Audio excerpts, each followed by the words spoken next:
Très chers compatriotes, nous voici au terme de l'année 2021. Les temps se succèdent et ne se ressemblent pas.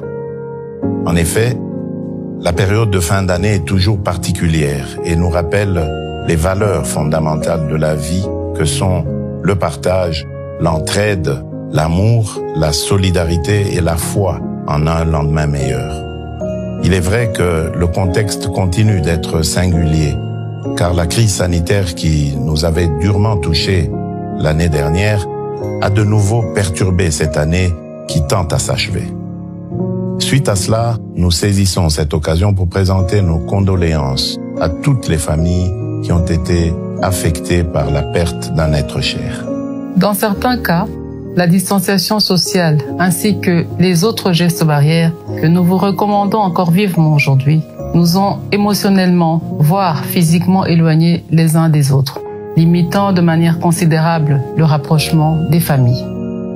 Les conflits persistants ainsi que les catastrophes naturelles parmi lesquelles l'éruption volcanique du Nyiragongo ou encore les inondations d'Uvira ont tout autant perturbé l'équilibre familial et communautaire. Nos pensées vont ainsi à tous les déplacés internes qui, contre leur gré, passeront ces fêtes loin de leurs proches ou dans un cadre de vie différent de celui auquel ils aspirent. Nous gardons une pensée pieuse pour toutes les victimes des tragiques naufrages ayant émaillé l'année 2021, tels que ceux de la Mongala et du Mai-Ndombe. Par ailleurs, la période des festivités est l'opportunité de regarder à ce verre à moitié plein et de partager de belles histoires. C'est ici l'occasion de citer, à titre d'exemple, le cas de nos compatriotes des localités de Fataki, de Lipri, de Nyangaray, en territoire de Djougou, qui peuvent librement célébrer la Noël grâce à l'effort déployé par nos vaillantes forces de sécurité et de défense, quelquefois jusqu'au sacrifice suprême.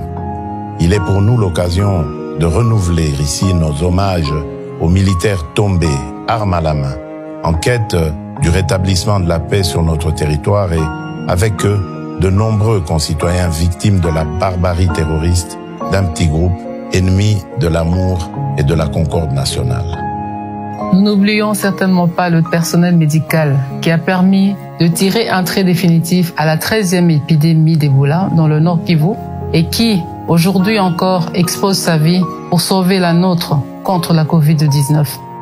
Leur travail nous permet de passer ces fêtes avec beaucoup plus de quiétude. Partout où nous nous trouvons à travers le pays et selon que nous le pouvons, pensons aux plus vulnérables et à ceux qui sont dans le besoin autour de nous. Conjuguons ainsi par ces actes notre plus grande et inaliénable richesse, à savoir la solidarité. Il est de notre devoir à tous, sans exception, où que nous soyons, de rendre beau et joyeux ce jour de la Nativité. Mais en même temps, de nous engager résolument en 2022 par le travail et la paix à faire de notre pays, la République démocratique du Congo, un pays plus beau qu'en 2021. Comme disent les Saintes Écritures, voici la journée que l'Éternel a faite. Qu'elle soit pour nous tous un sujet d'allégresse et de joie. Nous vous souhaitons une joyeuse fête de Noël. Ainsi qu'une bonne et heureuse année 2022. Que Dieu bénisse la République démocratique du Congo, son peuple et tous ceux qui l'ont choisi comme leur lieu de résidence.